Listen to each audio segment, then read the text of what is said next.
দিদি, গোটা কলকাতা শহর জলের তলায়, রাত থেকে প্রায় মেঘ ভাঙা বৃষ্টি, 7 জন বিদ্যুৎপৃষ্ট হয়েছেন এখনো পর্যন্ত, জনজীবন বিপর্যস্ত।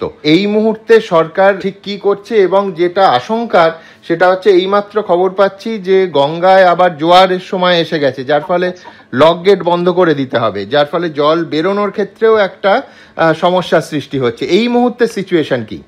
আসলে এ ধরনের বৃষ্টি প্রায় কোনোদিনই হয়নি। এটা একেবারে অস্বাভাবিক বৃষ্টি হয়েছে। এবং আপনারা দেখতে পাবেন একেবারে দেরাদুন থেকে শুরু করে, উত্তরাখণ্ড থেকে শুরু করে, ইউপি থেকে শুরু করে, বিহার থেকে শুরু করে, দিল্লি, মুম্বাই থেকে শুরু করে চারিদিকে এমন ভাবে বৃষ্টি হচ্ছে যে যখন বৃষ্টিটা হচ্ছে তখন কিন্তু কেউ আর আটকাতে পারছে না, প্রকৃতির বাঁধ ভেঙে যাচ্ছে। এখন এমন ক্লাউড বাস্ট হয়েছে, কোন এফেক্ট হয়নি। কলকাতা, হাওড়া, হুগলি এখানটা এফেক্ট হয়। কলকাতায় ম্যাক্সিমাম এফেক্ট হয়েছে। এছাড়াও আপনাদের আমি প্রথম থেকে বলি, আমি 2-3 দিন ধরে আমি প্রত্যেকটা মিটিং এ বলছিলাম, আমি যখন রাস্তা দিয়ে যাতায়াত করি আমি গঙ্গার দিকে তাকাই। একটা হচ্ছে বাড়ি, আমার একটা টালি নালা আছে, আর একটা হচ্ছে বড় যেতে তাকাই। বারবার চিএসকে বলছিলাম যে দেখুন, জল ভর্তি করে ছেড়ে দিয়েছে একদম, জিবিসির জল, মাইথনের জল, পাঞ্চেতের জল। এবার হয়েছে কি, বিহার ইউপি যে জলটা আসছে বাংলাটা নৌকার মতো, সব জলটা ফরাক্কায় তো ড্রেজিং করে না, ডিবিসিতে ড্রেজিং করে না। আজকে 15 বছর ড্রেজিং করে না এরা। সেন্ট্রাল গভর্নমেন্টের এই কাজগুলো, এগুলো সেন্ট্রাল গভর্নমেন্টের সেক্টর, আমাদের নয়, আমাদের হাতে নেই।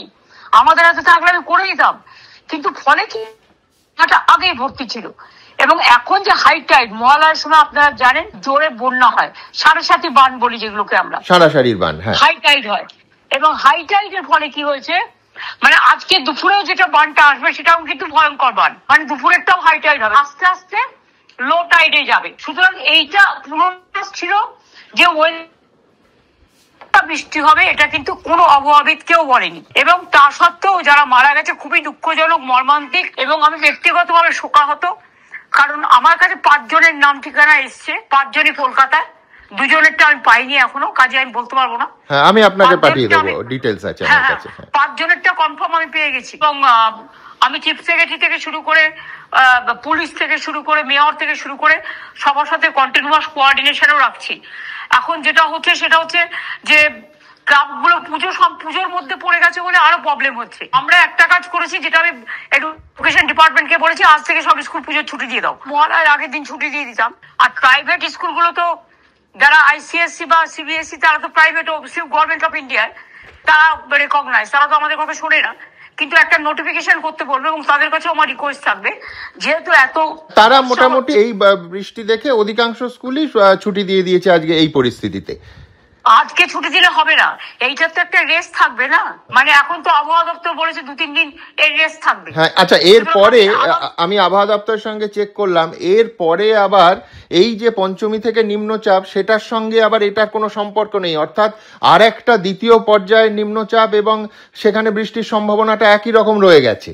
তো এ তো সব সেটা এতটা হয়তো হবে না, সেটা ঝোড়ো হাওয়াটা থাকবে, যেটা এখনো পর্যন্ত আমরা খবর পেয়েছি ঝোড়ো হাওয়াটা 60-65 হবে, বৃষ্টিটা অত হবে না। মোটামুটি ওই দক্ষিণবঙ্গে, মানে দক্ষিণ যেটা সুন্দরবনের দিকটা বেশি হবে, দক্ষিণ 24 পরগনা বা সমুদ্র ওরিয়েন্টে, যার জন্য মৎস্যজীবীদের বারণ করা হয়েছে। আমি সিএসসি সঞ্জীব গোয়েঙ্কার সাথেও কথা বলেছি। আমি পরিষ্কার সঞ্জীবকে বললাম, সঞ্জীব দেখো, তোমাদের ইলেকট্রিকের সব লোকেরা কাজকর্ম করছে, তারা কিন্তু তারগুলো ঠিক করে রাখে না। এর আগেও হাওড়া একটা ঘটনা ঘটেছে, বারবার আমি বলেছি তোমরা সতর্কতা নাও, কিন্তু সতর্কভাবে কাজ করছে না। তুমি নিজে এটাকে মনিটরিং করে দেখো, এইভাবে মানুষের প্রাণ না যায়। এটা কিন্তু আমি বলেছি, যারা মারা গেছে তার প্রত্যেকটা পরিবারকে আইদার সিএসসি চাকরি দেবে, এবং সিএসসি যদি না দেয় পুজোর সময়ের ঘটনা, এবং তাহলে আমরা নিজেরা রাজ্য সরকার দায়িত্ব নেবো। তুই হচ্ছে সিএসসি কেও কম্পেনসেশন দিতে হবে। আমরা রাজ্য সরকার থেকে তো দুর্যোগে কেউ মারা গেলে হেল্প করি, আমাদের ব্যাপারটা আমরা করবো, এটা মানবিকতার ব্যাপার। তাদের পরিবারের অর্থের বিকল্প তো পরিবারের কেউ হয় না, জীবনের বিকল্প তো অর্থ নয়। হ্যাঁ, জীবনের হয় না, কিন্তু তার সত্ত্বেও একটা জীবন চলে গেলে তার পরিবারটা কি করে চলবে সেটা দেখার দায়িত্ব আমাদের আছে। সেটা আমরা দেখে দেবো, সেটা নিয়ে নয়। কিন্তু এতগুলো প্রাণ পুজোর আগে চলে গেল, তা আমরা সবাইকে যেরকম অনুরোধ করছি যে জল থাকাকালীন কেউ রাস্তায় নামবেন না। সরকারি অফিসকেও বলছি, আজকাল আপনাদের অফিসে যেতে হবে না, বাড়ি থেকে কাজ করুন।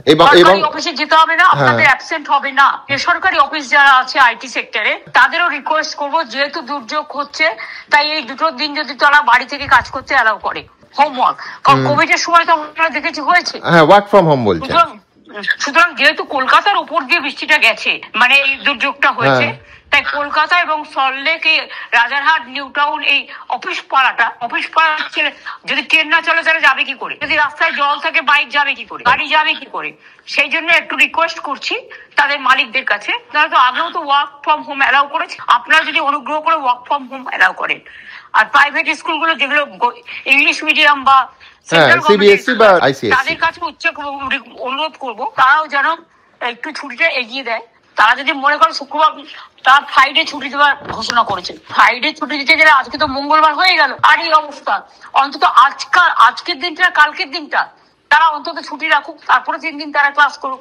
এবং যদি ছুটি হয় সবচেয়ে খুশি হবো, কারণ সরকারি স্কুল আমি আজ থেকে ছুটি করে দিতে বলে দিয়েছি, কলেজগুলো বলে দিয়েছি, ইউনিভার্সিটিকে বলেছি যদি ক্লাস করতে হয় ক্লাস মানে পুরো ফ্রম হোম যেটা করুক, ক্লাস ফ্রম হোম করুক, যেটা আগে কোভিড এর সময় করতো। অনলাইন ক্লাসের কথা বলছেন আপনি? হ্যাঁ, অনলাইন ক্লাস করুক, তার কারণ হচ্ছে তাহলে তাদের সুবিধা হবে।